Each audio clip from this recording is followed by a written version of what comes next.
కడప జిల్లా పోరుమామిళ్ల మండలంలోని జనసేన పార్టీ కార్యాలయంలో నూతన సంవత్సరాన్ని పురస్కరించుకొని జనసేన మండలం అధ్యక్షుడు శీలంశెట్టి లక్ష్మయ్య సతీమణి విజయలక్ష్మి ఆధ్వర్యంలో కేక్ కట్ కార్యక్రమం నిర్వహించారు. ఈ సందర్భంగా నాయకులు, కార్యకర్తలు నూతన సంవత్సర శుభాకాంక్షలు పరస్పరం తెలియజేసుకున్నారు.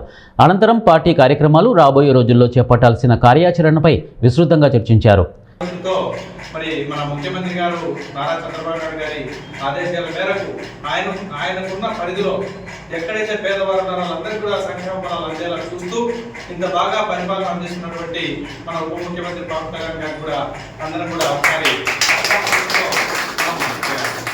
అంతేకాకుండా మన దేశ ప్రధాని అంతేకాకుండా ప్రపంచ నాయకుడు నరేంద్ర మోడీ గారు ఈరోజు ప్రతి ఒక్క విషయాన్ని కూడా మన ఉప ముఖ్యమంత్రితో పంచుకుంటూ మరి ఎలా పరిపాలనా విధానం ఆంధ్రప్రదేశ్కి ఎక్కడ నష్టం జరుగుతుంది, ఎక్కడ ఏం చేయాలనే ఉద్దేశాన్ని బాగా చూసుకుంటూ మరి ముఖ్యమంత్రి, ఉప ముఖ్యమంత్రికి సూచనలు, సలహాలు ఇస్తూ ఇక్కడ అభివృద్ధి కోసం శాయశక్తిలో కృషి చేస్తూ ఈరోజు నేషనల్ హైవేలు మన బద్వేల్ నియోజకవర్గంలో 30,000 కోట్ల రూపాయల వర్క్ జరుగుతుందంటే ఇక్కడ ఏదో ఓట్ల కోసం, రాజకీయాల కోసం చేయలేదు.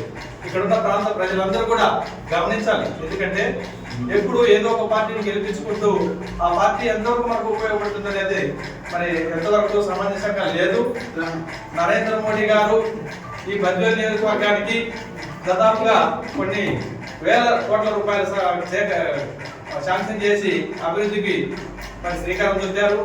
మరి ఆ అభివృద్ధికి మనందరం కూడా ఆలోచన చేసి ఖచ్చితంగా వచ్చే రోజుల్లో భారతీయ జనతా పార్టీ బద్వేల్ నియోజకవర్గంలో జెండా ఎగరేయాలని దానికి ఖచ్చితంగా భారతీయ జనతా పార్టీకి పూర్తి సహకారం ఇస్తూ జనసేన నాయకులు